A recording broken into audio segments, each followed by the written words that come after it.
Well, ho ho ho and fa la la. Good morning and welcome to the upper deck. I'm Lynn. Sitting right next to me, as always, is Ciarra. And it's beginning to look a lot like Christmas, Ciarra, or something quite different. I'm not sure. What's going on with you? How you doing? Yeah, so I was going to wear my Grinch sweatshirt today because Cashman has totally robbed me of all my Christmas joy. I was so on board with all the moves he was making at first, but now I'm just kind of puzzled. Um, n- Now I just don't understand. Are we trying to compete, or are we just throwing people into positions and throwing bodies at the wall? Because I thought we were trying to prove a point that we are going to be better than 2024 and we're going to run it back and compete in the World Series because we embarrassed ourselves. But now I'm not sure what the hell Cashman is doing. Um, what do you think? Am I crazy? Are these good moves? Like what is happening in Cashman land? Cashman, damn him, had me feeling better when the action really started. He was making moves, he was competing, and I'm not even just talking about he who shall no longer be named and the moves that were made there, but even since then, it seemed like they were balling. And now here we are with a little bit of, oh, I missed the dumpster, let me see what's in there. And I'm being a little bit overly dramatic, but have you met me? And now we're looking at in the era of stopgaps and 1 years with club options territory, and that always makes me a little bit nervous. And the choices are, a whole other story and a part of why I'm feeling that way. Or could it possibly mean that something else is in the works where they're really saving the purse for? I mean, I don't think we're done. I don't know if you agree that you don't think we're done. I feel like there's one more, hopefully Dr. Evil like move left in their system, that we just haven't heard about yet. Yeah, no, we're definitely not done. And let me be very clear. I am not saying like boo, Goldschmidt is terrible, whatever. But I'm just being very realistic when I'm looking at what we just signed, right? We just let Anthony Rizzo walk after declining, right? Looking at Goldschmidt's numbers in 2024, he's coming off his worst career season ever. Okay. The guy's a four-time gold glover, but last season wasn't a good season for him. Also, third base, first base, and left field are three positions where we haven't been consistent since we won the World Series in 2009, if we're being realistic here, right? So I thought going into this offseason, we were finally going to get at least a permanent first baseman or a permanent third baseman, right? Not, I didn't think we would get both if we were spending the money, but I thought we were going to get one or the other. Uh, Obviously, I was pushing the Pete Alonso train, but it looks like he's going to end up back up in Queens. It's just a matter of them coming to an agreement at this point. Um, but with that being said, I don't think Goldschmidt is the impact that we need in this lineup at this point. Could you imagine Goldschmidt, Stanton, and Judge all slumping at the same time, and Bellinger all slumping at the same time? We're gonna lose our freaking minds. That's There's right. going there's going to be a stretch of period where we are going to be going absolutely insane. Now, with that being said, the one positive thing about this is this could open the door for Nolan Arenado because previous to this, Arenado said he would go to the Phillies, the Red Sox, the Mets, the Dodgers, and the Angels. But he and Goldie are friends, so it could open up the door for him to come be our third baseman. Now, that's a move I wouldn't mind because that is a good defensive third baseman. I would take him. But Goldschmidt, I don't know. I truly am torn because in the past, he was a great baseball player. He and Judge both 2022 MVPs, but last year showed a really big decline, and if he can't bounce back in 2025, I think we're in for a really, really bumpy road. And so here's my question about Goldschmidt. So, um, all the things you said, and also, why what are we saying to DJ, who is also a multiple Gold Glove winner and first baseman, worthy and ready, by bringing Goldschmidt on? I know baseball is business. I'm sure DJ understands that. But why? Why make that move and make it a stopgap move and make it someone who's going to turn 38? And with everything you just said about him, it doesn't make sense. What does it also say to Ben Rice, who did us a solid for a long time at first base and showed his chops? And are we going to go all Peraza on Rice? Because they better friggin' not. Now with Trevi gone, and I'm sure we'll break that down.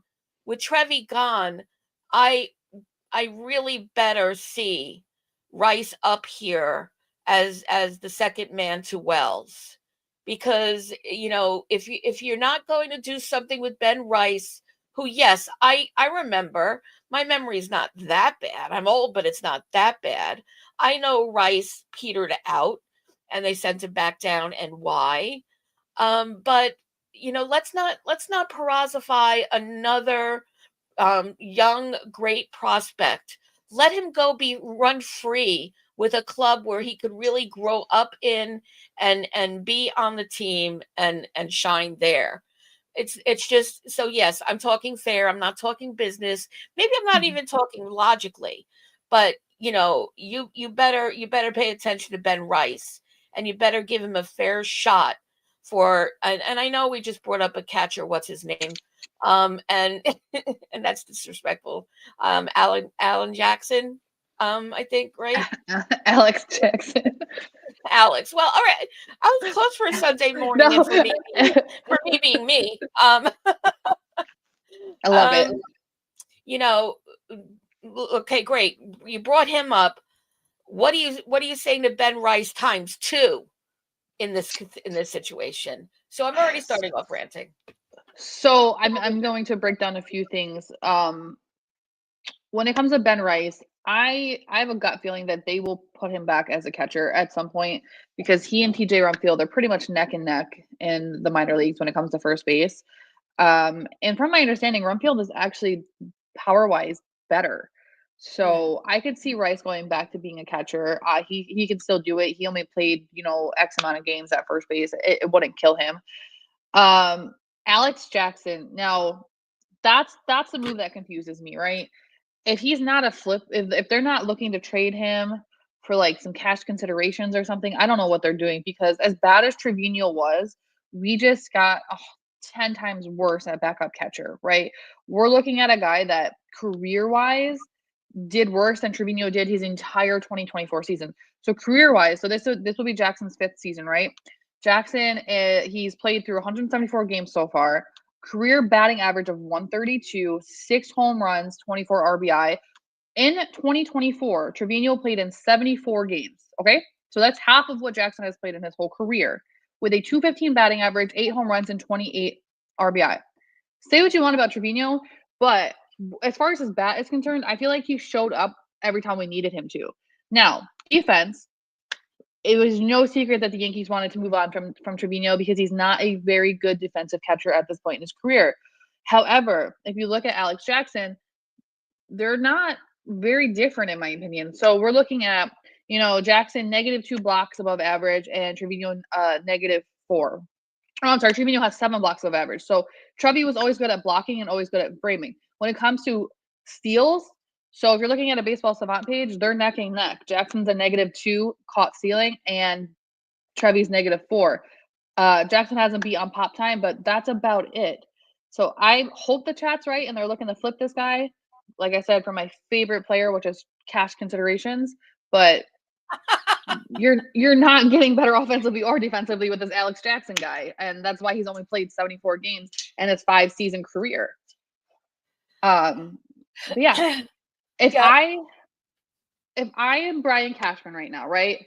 Like, so we pulled off a trade for Devin Williams, and I love Nestor Cortez's career, but he was on decline with us, and I truly feel like we won that trade. Okay, you pulled off that trade, you signed Max Fried, and you backloaded the contract. So over the first 2 seasons, we're only paying $12 million in 2024, or I'm sorry, 2025 and 2026, which is fantastic. It gives you 2 years to kind of like work around that payroll. And then you bring back Jonathan Loaizaga, right? Flamethrower. However, he won't be back until April or May, and it really is just going to depend on how healthy he can stay. My next move, if I'm Brian Cashman, is I'm calling up the Cleveland Guardians and I'm saying, ring, ring, ring. This is Brian Cashman. You just lost Josh Naylor. Give me Jose Ramirez and give me Bo Naylor. That would be my next move because they're signing a 1-year deal with Carlos Santana, so they're also stopgapping over there. And they just got rid of Josh Naylor, who is one of their best pieces. They also got rid of their Gold Glove second baseman. So they're not looking to compete. So why wouldn't we call up Cleveland and say, what do you want for Jose Ramirez? And what would you want for Bo Naylor? Because I want more than just Jose Ramirez. But Jose Ramirez is a damn good third baseman, and that's what we need. That was a whole lot to break down. Sorry. I'm taking it all in. And as always, it makes so much sense. And let me just pause right there to say, holy moly, I hope we have enough eggnog because there's so many people in the chat. And welcome Graham Highlander. I haven't seen you. And I'm so glad to have you join us. And Lou and Lori and Mazza, good to see you. FJ, CT Cards, Gregory, Karen. And let's see. I don't want to let anyone else, anyone out. I want to go by anybody. Egyptian Magician. And let's see. I have to go way up the list, you guys. I know Joe is in here. What's up, Joe? Remember seeing you. Jordan Thaler. I know you're in here. And already saying a lot of things that I want to catch up on in the chat to bring to the table. And let me just do one last quick zip through here. I want to, you know me, I don't like missing any of our guests and friends that keep coming back and back and back. And CT, hey, I love that offer. And thanks for the plug on, we need to get up to 1,000 subs. We're only 8 away. And CT offered to send us some cards, Ciarra, for giveaways when we get to 1,000 subs. Do you know what that means? That means free memberships for folks. I love that, CT. You are something else. You are Santa every day of the year. Really appreciate that. And Gregory wants us to stuff his stocking. I'm not going to say the other half of that. I'm just going to leave that there. I've read enough. So, all right. So listen, Graham Highlander, if Cleveland fans want to burn their stadium down because they're losing their team, I will gladly help them do it. I will light the match if that means Jose Ramirez can play in the Bronx because listen, I've been saying this for a while. The Yankees need villains on their teams, okay? This clean cut corporate crap isn't doing it for us, and we need to compete. We need to beat the freaking Dodgers, okay? And not only that, like we just had the messiest breakup in New York history, right? And our ex-boyfriend is across the town, like across the river, rubbing it in our face that he's having fun with his new girlfriend. He's out there doing the Soto shuffle, rubbing it in our faces. So I will gladly help the Cleveland fans burn their stadium to the ground if we get Jose Ramirez. But I also want Bo Naylor. I don't want just one. And I'm not even saying this is an actual move. I'm just saying if I was Brian Cashman, that is the move that I'm making because I'm sending a message to the entire MLB that the New York Yankees are back and ready to compete. Yeah, and that message is definitely not out there so far. And so, this kind of brings us into what do we need and who do we want? So, all things related to what you said at the top of the show, Ciarra, it really depends on, we're not sure if we need a second baseman yet. That would really depend on, do we get an Arenado, for example, and just move Jazz to second. I would say that would Jazz would he seamlessly move back to second?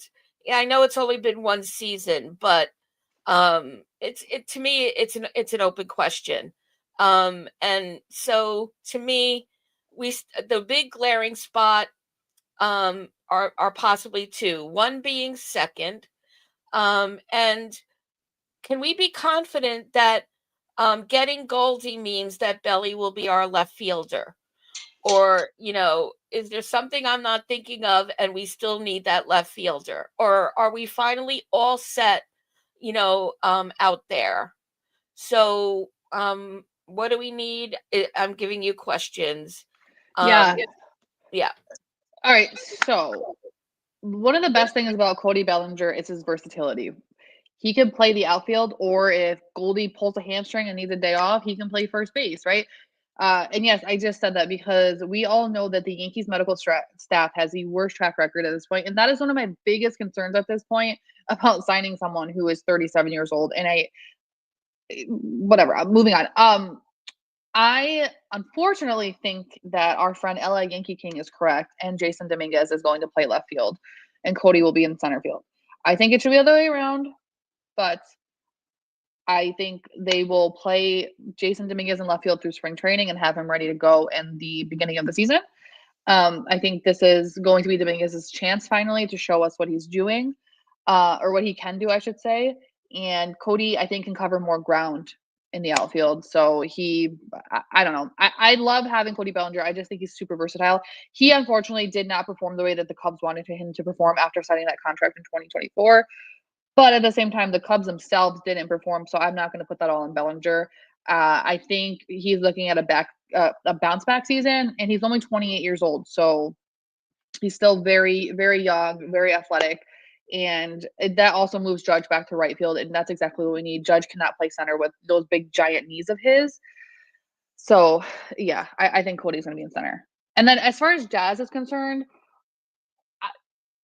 I don't know how I feel about this because with the Marlins, he played the outfield more than he played second base.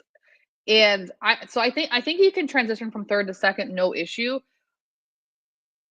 But if we don't bring on Arenado, or we don't go out and sign Bregman, or we don't make my crazy trade to get Jose Ramirez, he's going to stay at third, and then that opens the door for second base. Now, we all know what my answer is, right? But realistically, who would the Yankees put at second base at that point if we don't sign a third baseman? Are we going to have Vivas and Peraza and Guerrero battling it out in spring training? Because I feel like at this point, the Yankees have said that they don't believe in any of them. And the only kids that we're giving a shot to at this point, and whatever, is Wells, who has earned it, Volpe, who has semi-earned it, and Dominguez, who we've been waiting on forever. And I feel like at that point, you have three young guys. I don't know if the Yankees are going to put another young guy at second base, because if they were going to, they wouldn't have just traded away no neck having Caleb Durbin, who I do not miss whatsoever. So I don't know. There's still a lot of Just questions. watching you be a good girl, Ciarra. Yeah, Graham, no doubt we need that hot glove at third. Again, no Jose disrespect. Ramirez. Yep. Right. Or Arenado. Mm-hmm. Right. So who do you need, but who do you want more? Listen, I wanted Pete Alonso, and Cashman stole my Christmas away from me. Okay. Yeah. At the beginning of the offseason, I was very, very high on Arenado, but I would personally prefer Jose Ramirez. Look at how the guy kills us every time we play the Cleveland Guardians. He is one of the guys who always puts up numbers against us, and defensively, he's a great third baseman. Arenado, though, is a 10-time, he won 10 consecutive Gold Gloves. So I don't know how to answer that question. because in many ways it's unanswerable, and I set you up without meaning to. And so yeah, Joe. Joe's saying he wish he had gotten second base India from the Reds. So yeah, there's definitely some things we've slept on. I don't know. I don't think we slept on that. So the Yankees were interested in him at the trade deadline, if I remember correctly, and he wasn't available. But then all of a sudden in the offseason, he was traded. So they just didn't want to give him to us. And Joe's saying that Cleveland will not let go of Ramirez. That's why this is a pipe dream, guys. Listen, I'm not an inside source.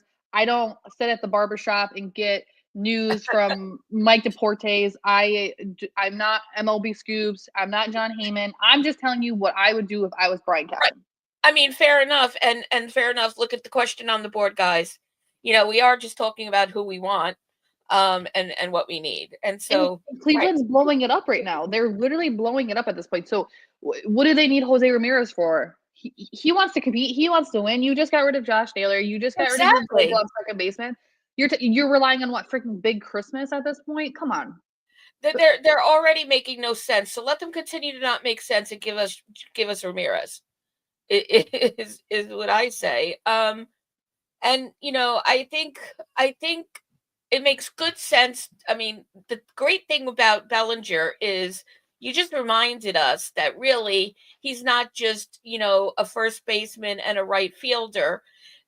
He's young and athletic enough that we could, solve a lot of problems in center field. And I'm all for that, except I'm concerned about if we're relying on Dominguez in left because and it goes back to the same thing we've said more. If I had a gift card from CT Cards for every time I've said this on the show, um I wish that Dominguez and Doogie could have been melded into one player. Mhm. And so we will really miss Doogie in that corner unless we find somebody who, from as close to jump as possible, can fill those shoes. And we're not getting that from Dominguez right away unless a Christmas miracle occurs in a few days and he's worked really hard in the off season and has a spectacular spring training and all these, conditional ifs. So I'm all in yes on Belly being our center fielder. I said his Um, name and he appeared.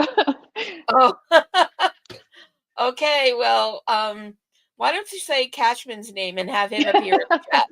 Because I think we all have a few things to say to him.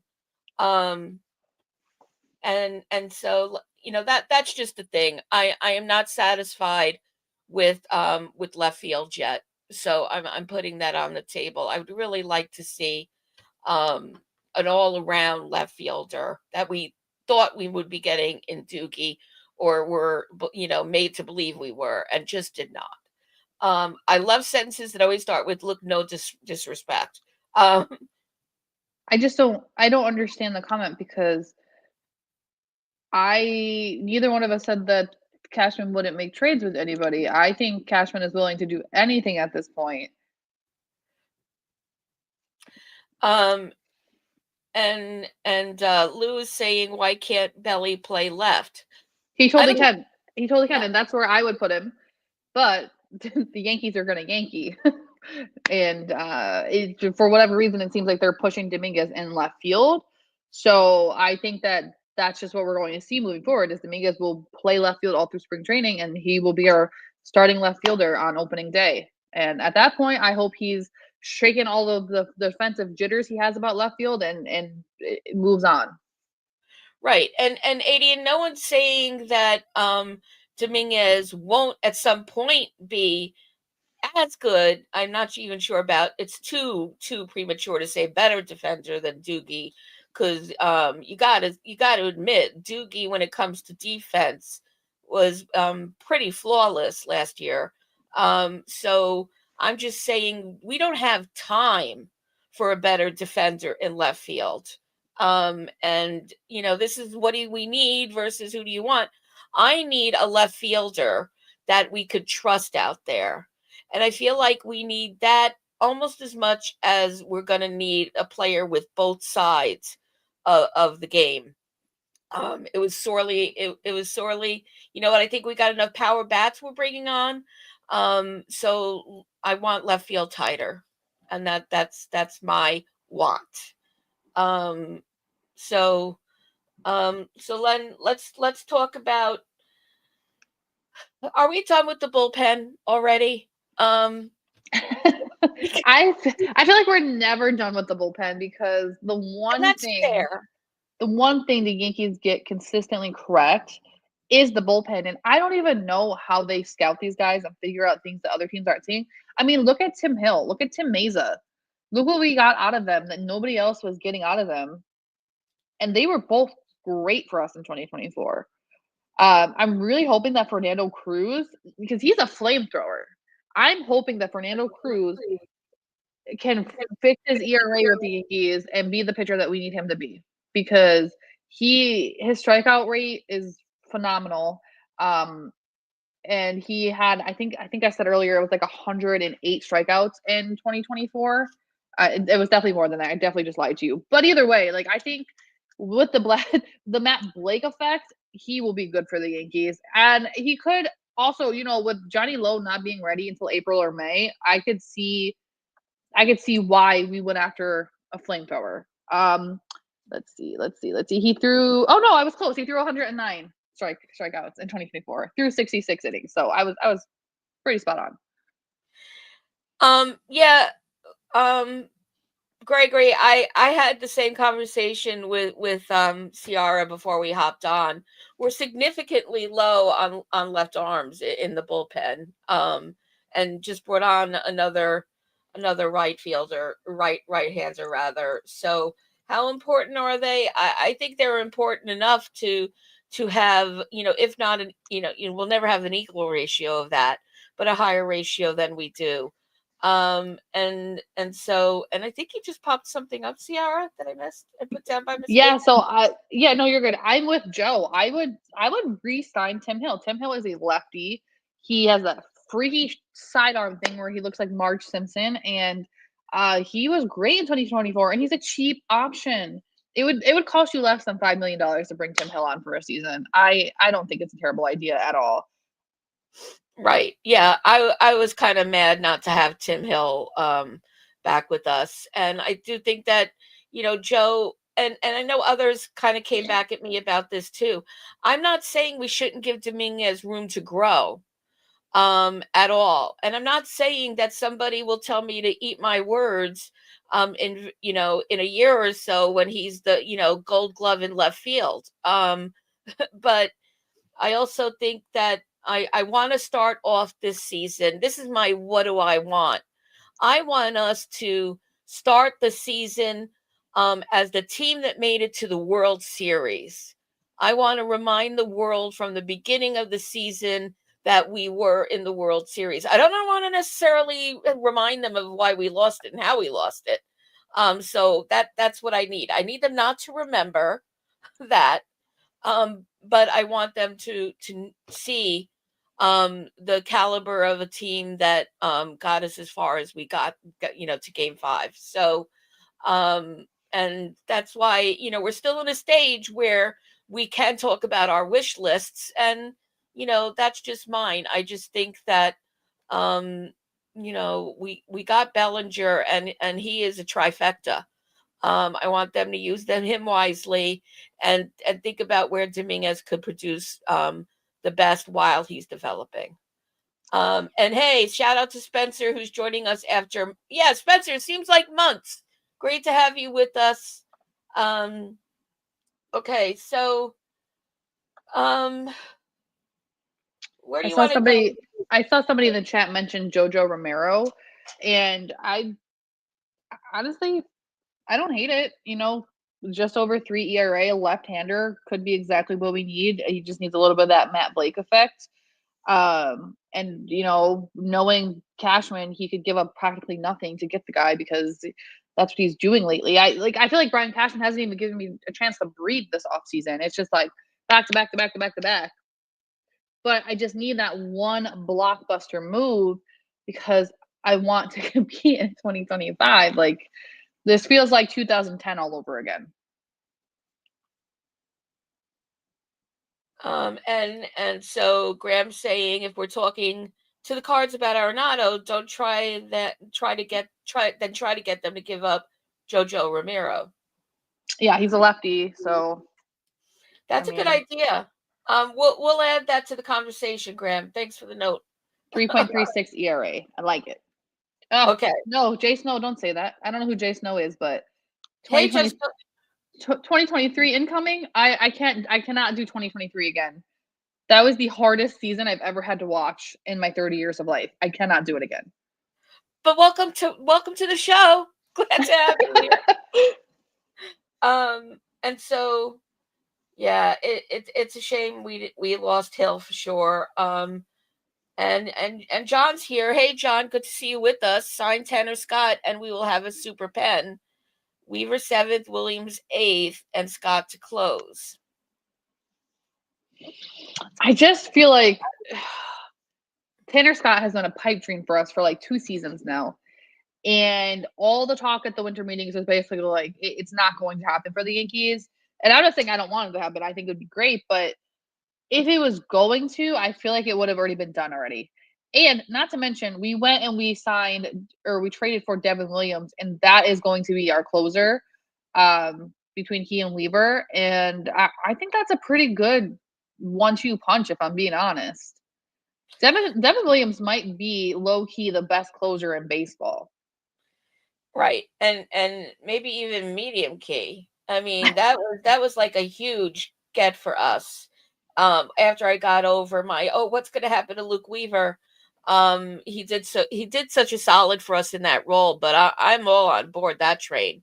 And so Tanner Scott, we need Snow is saying, and you're 100% right, because the bats remain a concern as much as what we've been going on and on about on the defensive side. So other than Bellinger, who we know we're really expecting to put out for us. Here. You don't help by laughing when I say things innocently. You're supposed to be my partner. Now I'm gonna get. Oh, all right, Belly. I didn't know we were putting out, but hey, oh you my do God. you. Oh, Lynn is blushing all over the place. Okay, so. But no, we need bats. Like I said at the top of the show, Goldschmidt is coming off his worst season, right? His batting average, his on base average, and his slugging are the worst it has ever been. And it slowly declined from 22 to 23, 22 to 23, but it wasn't terrible. But 24 was his worst career season. So I have a lot of concerns about that. And then Bellinger, he also didn't have the best season in 2024, but I have a little bit more faith in him just based on his age and his athletic ability. No offense, Goldie, but like kind of a dinosaur. And then Stanton, I love Giancarlo Stanton, and I would never say a negative thing about him. But we all know that we ride the highs and lows of Stanton until we get to the postseason, and then he becomes a monster. But we have to get to the postseason. And then Aaron Judge, okay, he had this fantastic 2024 unicorn magical season. But my concern at this point is, did the 2024 postseason mess with Aaron Judge's head? Because I still, for the life of me, can't figure out how you can be so consistent all season long and then all of a sudden forget how to hit the ball, right? And then let's not forget, we don't have a true leadoff hitter, guys. Like, we don't have a leadoff hitter. Yeah. We still haven't replaced Gleyber Torres' production in the second half of the season. So there's still a lot of questions. You just read exactly where I wanted to go next, because that's another gaping hole. I saw somebody mention, I can't remember if it was when I was watching the Guys show or last week for us, and I didn't call it out, was, so put Volpe back there. And, No. That's a hell no. That's like, absolutely not. So, and I wouldn't put any of the ones that we presume are going to be great from the ones we signed in that position, but I wouldn't want to start that right away. Honestly, if we're putting a leadoff based on what we currently have, I would go with Dominguez or Chisholm. Chisholm has the experience. He's quick, whatever. But Dominguez, I think, has the potential to be our future leadoff hitter. It's just we haven't had a consistent leadoff hitter. Again, I'm going back to 2009. We haven't had a leadoff hitter. We haven't had a left fielder. We haven't had a first baseman. We haven't had a third baseman. Like, we've had a rotating door at a lot of these positions. And it's really a concern that I'm hoping that within the next 2 weeks, Cashman figures it out. Now, with that being said, we've been going after pitching like crazy. The Yankees met with Roki Sasaki on Thursday, and It looks like we're on the forefront of the Sasaki sweepstakes. But then that begs the question: what are we doing with Marcus Stroman? And how do we get rid of Mark? Well, I shouldn't say it like that because I love Marcus Stroman. But how do we offload Marcus Stroman for some of the bats that we need? Right. So, the thing with is I think I'm not going to say it's a safe presumption, but there has been so zero chatter on Stroman, not a hint or a whimper on anywhere from anyone, that you got to know that he's in a package yet to come. So, I'm all but 99% certain that we are giving up Stroman, whatever giving up means to any one of us in our hearts. And the fact that we keep adding to the pen also tells me that they're not reserving him for the pen. So I think it's a given that Stroman's going to be gone. And I think that the pen is looking pretty healthy and solid. I would like to see, last week we talked about possibly Hill or Canely coming back.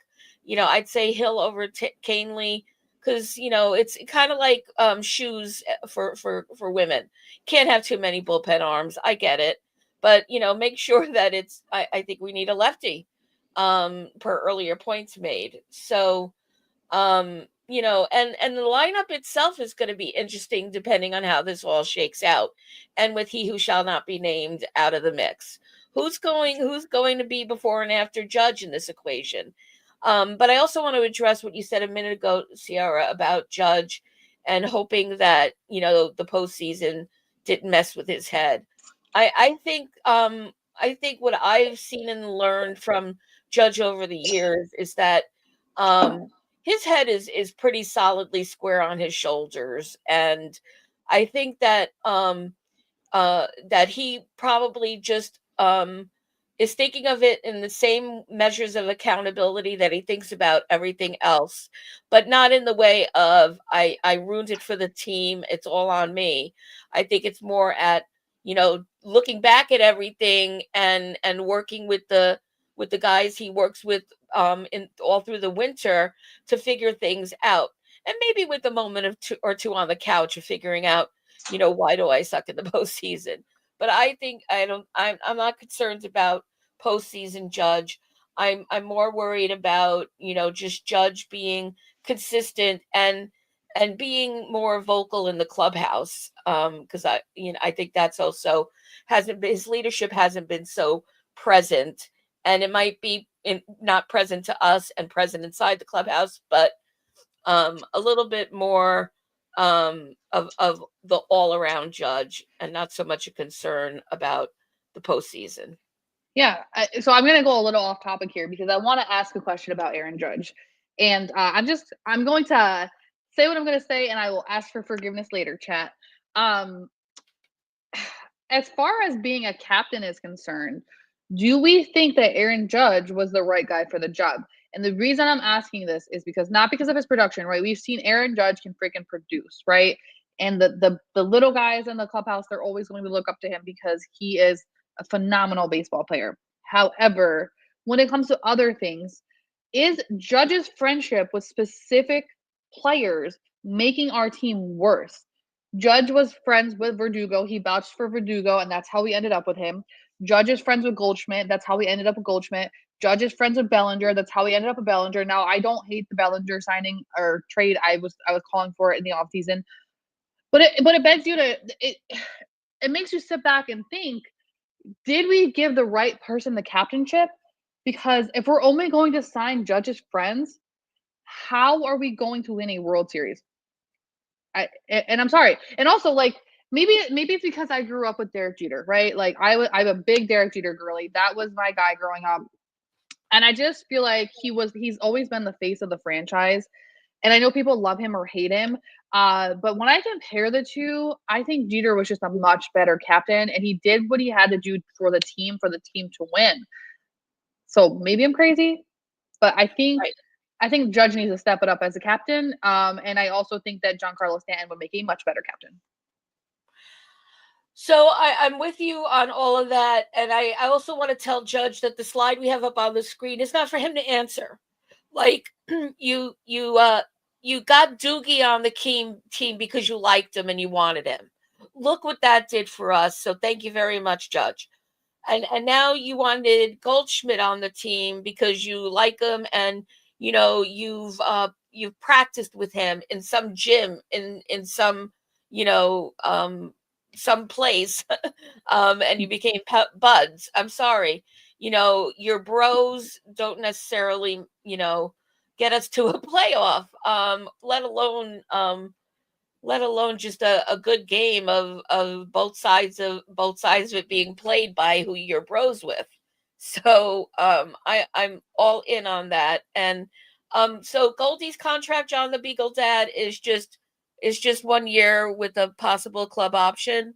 So I called it a rental, but Ciarra calls it a stopgap, and she could explain the difference. Yeah, so I'm gonna finish up my Aaron Judge rant, and then I will hop right into that, because the chat made me remember too. So, as a captain, at some point you have to put your foot down, right? And you have to keep these guys in line. And when you look back at the 2024 season, the only time I ever remember Aaron Judge really doing that is when Marcus Stroman had his little quarrel with Gleyber Torres, which was very hard for me to watch because two of my favorites were fighting. But every time Carlos Rodon was melting down, when Garrett Cole would throw his hissy fits, you would never see Judge. And listen, I know we don't know what happens behind closed doors, but you never hear about a closed door players only meeting. But every time those pitchers were melting down and throwing temper tantrums and treating Boone like, get away from me, I don't want to hear from you, you never saw Aaron Judge step up and kind of tell them, hey, we don't do that here.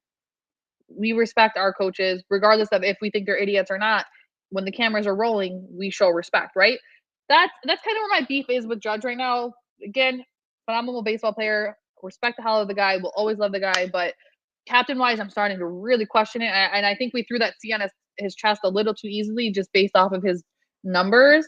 But hey, what do I know?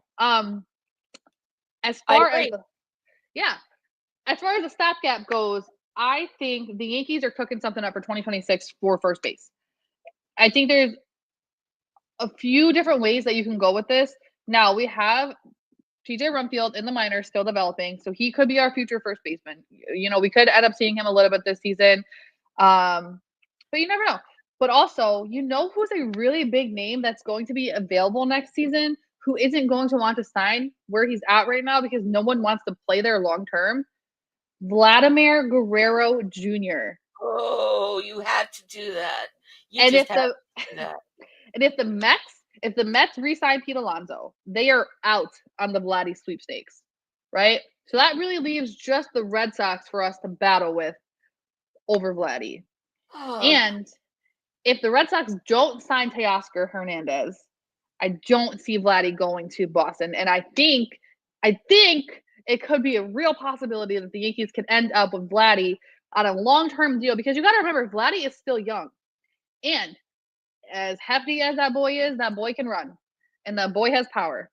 And I think we're all crazy if we think that he's not a good option for first base. You calling me crazy?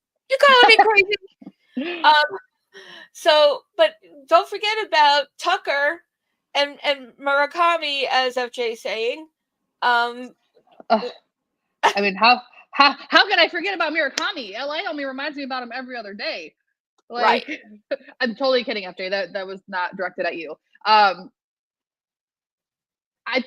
Murakami, I think, is a realistic option if we sign Roki Sasaki. But I'm just manifesting Vladdy Guerrero Jr. because when you think production at first base, Vlad is the guy you want. And there's no way Vlad is looking at his future and saying, I'm staying here in Toronto where I'm never going to win a damn thing, because as rich as my owner is, he's not willing to build a team around me or give me the players I need to compete. Whereas if he comes to New York, we have a permanent first baseman. You still have Aaron Judge, semi-youngish. He'll be 34 at that point. And then you have, the kids with a little bit more experience. You have Austin Wells with more experience. You have Volpe with more experience. That solves the first base issue. I'm just manifesting it, guys, because as much as we hate the guy when we play him, he's a good first baseman. Yep. And Ellie, Spencer brings up a good point, and you're right. That's really fair, Spencer. So 100%. It's just It's just what based on some of the things that we're seeing. Mhm. What Raziel is saying, he's an excellent opposite about Vladdy. You're crazy to think Vlad would want to wear pinstripes. I highly doubt that one. Raziel, So, we're supposed to be on the same team. so the thing is, Raziel, I think that he would want to wear the pinstripes because he rings Soto esque to me. I think that he likes the spotlight, Mhm. and no bigger spotlight than The Yankees. Um, I know that he's what we would need. He'd be a great get. It's not who I'd want. Do you guys So do you guys remember when we played in Toronto last season and Vlad cut his dreads? You're telling me that wasn't his low key tryout, and then he popped off in that series. I'm just saying. and I just want to go finish to say that yeah, he could cut off his dreads. He could have no dreads at all. What I dread is again, it's always my and I know this is not a business like thing or even a smart like I know baseball thing. I just don't want him messing around with the team. That's all. And I don't want any of those antics we saw on field with him about you're in my house and that because then Judge would have to talk to him the way we would want him to and say we don't do that here. Mhm. And we've seen a lot of that crap from him where he is. So but other than that, if he could be Vladdy on the field and at the plate the way we've seen him, I'd have to go my Johnny Damon ways with him and learn to fall in love with him like it was a set up marriage. And that my parents were forcing me to do. So and fall in love with him the way I did with Johnny Damon. So So this is where I love our partnership because we agree on so many things, but it's okay when we don't, right? So when it comes to Vlad pounding his chest and saying, "Look, I'm here. I'm going to hit 30 home runs and you're going to acknowledge me." I would totally be okay with that in the Bronx. Because I love when Soto did the bat flips. I love when Jazz pins home runs. I think it's something that the Yankees have been lacking for so long. This clean cut corporate stuff, it's not working for us at this point, right? Look at the Dodgers. They are not clean cut and corporate. Okay. Look at the Padres. They are the villains of the National League. Like, that's, in my opinion, that is the energy that we need to bring this season because the baseball world thinks we are a joke right now. Do you know? I was doom scrolling through TikTok the other day and I came across a 2024 recap video of this guy who does these little cute little songs, right? And in the freaking recap, he talks about Aaron Judge dropping the ball in Game 5 of the World Series and then Soto jumping ship to go to the Mets. I was watching WWE 2 weeks ago, or a week ago, whatever the Saturday night main event was, and they're talking about the Mets taking Soto from us. I was watching WWE a month ago when they were talking about the Yankees dropping the ball in the World Series. Like, the baseball world and the world and the sports world in general is looking at the Bronx as a freaking joke right now. And we need to do something to show them that we are here to compete and that we are, the so-called evil empire again. Because right now we are not beating the Dodgers. They're running back the same team. And they added more pitching. Like, I right. know how people feel about Vlad, but I want to remind everybody, look at Marcus Stroman. He had half of Yankees Twitter blocked going into 2024. All the things that he said about the Yankees in the past, all the things he said to the fans, about the fans, yet he was the biggest Yankees cheerleader in 2024. Right. I've never seen someone wear more Yankees merchandise in my entire life. And I think Vlad would be the same way. He would magically forget everything he said, apologize to Cashman, and take that money and win us a World Series. So just keep an open mind, guys, okay? Because Goldschmidt is not our future. And by guys, you're saying Lynn, and I get it. And everybody else. And Lynn will come around because Lynn wants what's best for the team. And I say my heartfelt things, but I know otherwise. And Rob, we're among Rob is here from Pinstripe Chronicles, Monday, Wednesday, Friday. You know our guy Rob. It says he'd give up my soul for a Vladdy Judge duo. And so I'm working to be where you are, Rob, and where Ciarra is. And I'd be a hypocrite to say that I wouldn't be grateful to see him doing the things he does in Toronto to us. That I wouldn't be thankful that he's here doing it to everyone else. So I don't want to be hypocritical about it. I'm just stating my reservations. And let me go back to that facial hair policy thing. So I'll tell you exactly why the front office will likely not budge on this as long as there's the name Steinbrenner attached to it. It's a corporate mentality, and they consider themselves not an evil empire as much as an evil corporation. And it is the Yankee, quote, the Yankee way. I don't think it'll be redefined in this generation or until they sell the team. But I do agree with it. I do think it's ridiculous. Do I think that it keeps players from signing on here? If that's true, then go play your balls in some other. Go play your ball. Holy crap! Go play. I'm sorry, Lynn. I'm sorry. All right, I'm gonna turn the show over to Ciarra for the rest of the time. I'm clearly not my own friend right now. Let them go play ball in some other backyard. But yeah, and I respect that 100%. I do want to acknowledge, so TC Steels, I can cook with that recipe that you threw out, because that is a very realistic, very competitive. I love that move. If we were to somehow steal, Tucker away next year and give him the big contract he's looking for and re-sign Bellinger or opt in or whatever the hell we're doing with him, I'm down for that. That is an option I'm down for. And Graham, it's nice to see someone from my generation in the chat other than my sister Karen. Yeah, but I also know that we have to pass on traditions to the next generation and have them do with it what they will. So I 100% respect some tradition, right? But oh my god, I'm making so many enemies today, and I'm just going to continue on that train.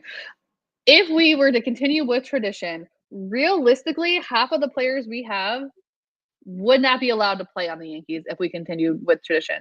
We wouldn't have Dominguez. We wouldn't have Marcus Stroman. There was a lot of guys that we wouldn't see in pinstripes if we continued down this traditional path.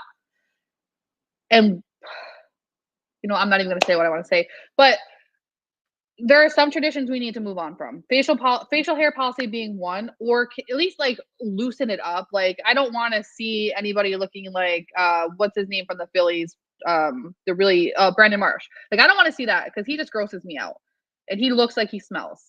But I think letting a guy have some facial hair right here isn't going to kill the Yankees. And a lot of it, we don't talk about this a lot, right? But if you have a guy who plays for let's say he plays for the Pittsburgh Pirates and he's had facial hair his whole career, that is a part of who he is. And then they come to the Yankees and we take that away from them.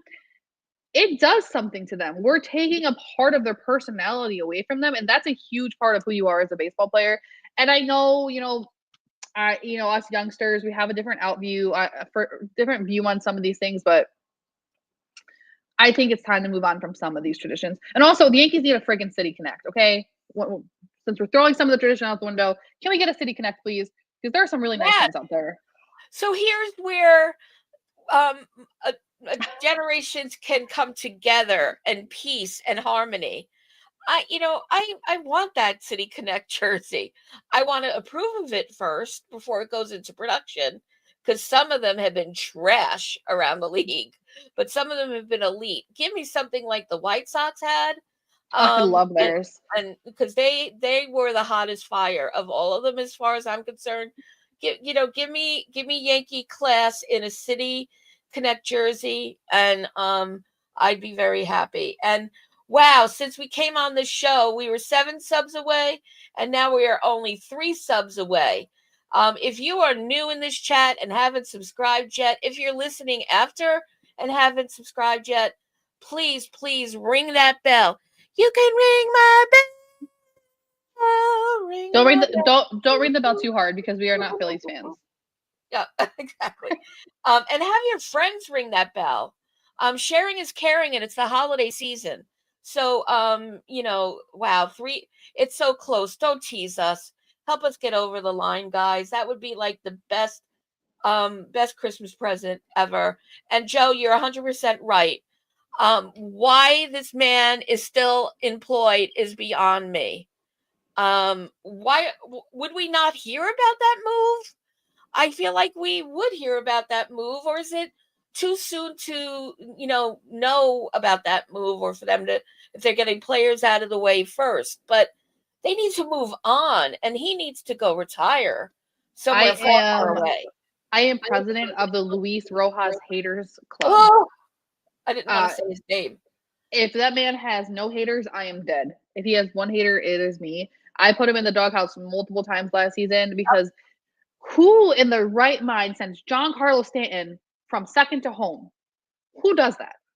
I love my guy, Big G, but his little 4 miles per hour isn't going to outrun Teoscar Hernandez's arm. Also, again, Gleyber Torres, you have to know your players. Why are you? I love Gleyber, but Gleyber's a little chubby. Okay, we're not going to pretend like he's not, and he's never been quick. So why are we trying to send Gleyber from second to home when you know that for the most part he's not going to be able to do it? Like that is on the third base coach. Yeah, he's got to go. We're always looking for who to blame for, why we didn't get all the way.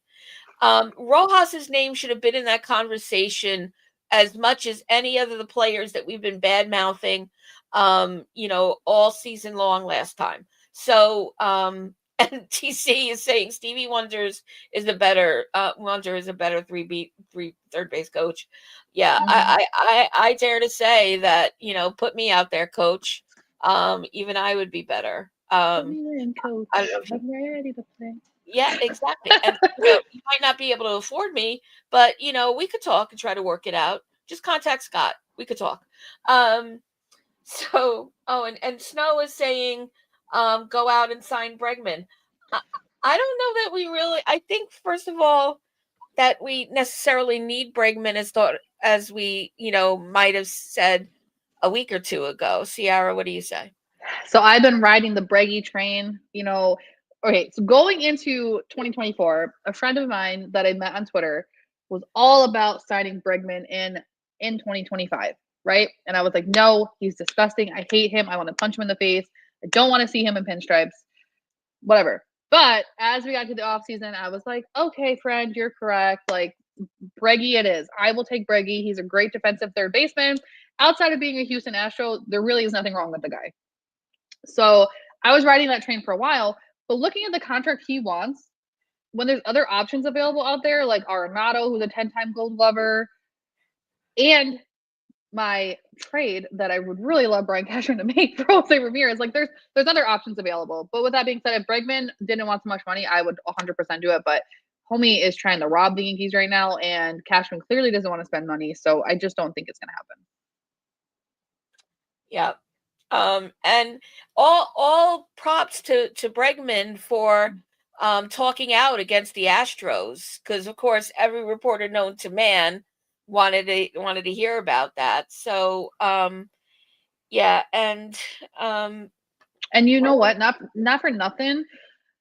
We've talked about clubhouse chemistry a little bit through 2024, and it is important.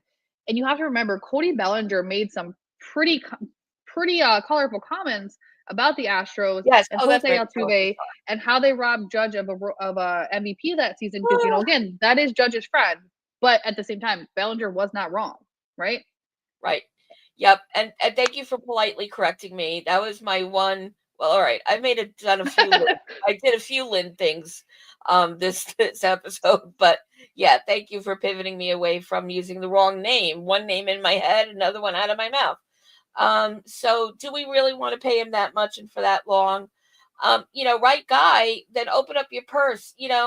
I captured something during the week. I caught something during the week that really talks to how smart Cashman has been with the money and the getting this time around, right? So When you look at the salaries for 2025, we gave up having to pay Soto $55 million, and for almost $500,000 less, we got Williams, Williams. I gotta look down at my notes now. You go ahead, Ciarra. Tell me. Brain fart. We got 3 for We got 45.4 we got million. we got Freed, we got Williams, and we got Belly. Yeah. I was getting caught up with like at what time I found this number, and was it before or after we got the last one yesterday. So good. Okay. So look, so 3 for 1 is pretty damn. Nobody could argue at how that purse is being spent in that regard. So, and that still frees that still leaves us with some money to really do something larger. So and that was a really sinister move, and why they were so smart to not even double down, like I'm sure Boras and Soto wanted him to do. So I just wanted to mention that out. When I could give praise, I give it to Cashman. Yeah, Kim has been coming up a lot in these comments today. What's Kim going for? So let me look it up real quick. Yeah, because I certainly don't know. Raziel is on the Arenado train. TC wants us to get rid of Stroman. Yes, TC, we talked about that a bit probably before you hopped on. We think that's in the cards. It's just been such radio silence about him, yet they keep adding arms to the pen.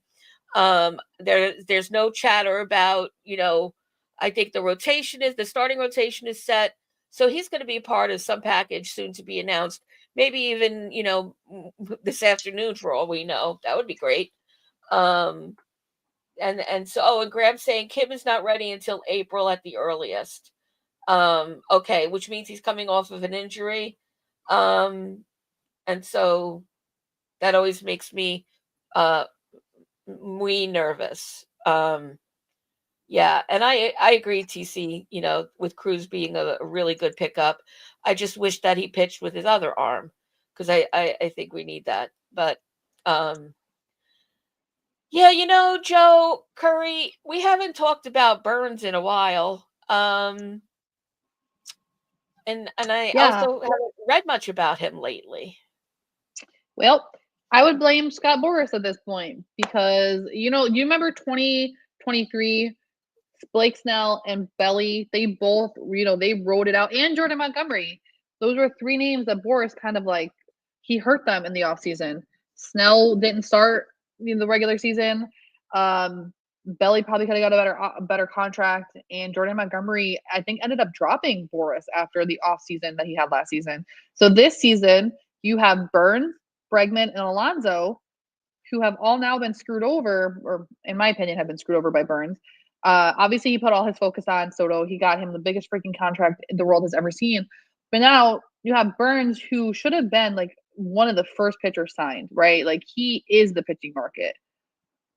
Pete Alonso is a 30-year-old, homegrown first baseman for the Mets who has incredible numbers offensively. And then you have Bregman, who is one of the best third basemen in baseball, and all 3 of them are still sitting on the market because he has inflated their value, and teams aren't willing to pay them what he wants them to pay. Yep, and so those players are going to be ending up in a boat that's sinking, and not getting the money that they could have gotten because of this game that Boras plays every year. This year is no different. Any chance that we see Spencer Jones called up this season? For me, Raziel, I think it's a little too soon to tell, because I think there's one more deal in the wind, and maybe this is this is a prospect that would bring value to a package. So maybe it's Stroman and Jones as part of a package. But if he remains, then he's in the same book in my book as Rice is. then you better start, promoting him before he, withers away and is of no use to us. What do So you yeah, so my opinion is we should have traded him when his value was high and Dylan Cease was up for grabs, but we Yeah. didn't. And now Dylan Cease is available for trade once again. And regardless of how people feel about him, I still think Dylan Cease is a top tier pitcher. With that being said, it seems like teams are not interested in Spencer Jones at this point. They are more interested in Heel, which I don't blame them. He's coming off in a rookie of the year, right? We should have traded Spencer Jones when we had the chance because now nobody wants him. But with that being said, I don't believe there's room in the outfield for Jones and Dominguez anytime soon, especially not when we just signed Bellinger and we still have Trent Grisham. I just don't think it's possible. Right. Yep. And Grisham, we've forgotten about so much that he hasn't come up with any of our conversations and possible configurations on Poor any Grish. show for many weeks. So what does that say about us and him? Don't answer that. So while we begin to cool down and do our post show stretch out, let's talk about what we want, what we hope to see before next time when Santa has arrived. What do you most want to see happen between now and next week? And everyone in the chat, put your thoughts there. What do you want Cashman Claus, as Ciarra has dubbed him, to put under our tree? But what about you, Ciarra? I'm hoping on Christmas morning I wake up to a beautifully wrapped third baseman. That is what I'm asking Cashman for. Because once we figure out third base, second base is solved. Okay. And then I can maybe trust this infield moving forward. If he's feeling a little generous and he wants to stuff Roki Sasaki in my stocking, I would take that as well. Okay. And Lori wants a lefty bat.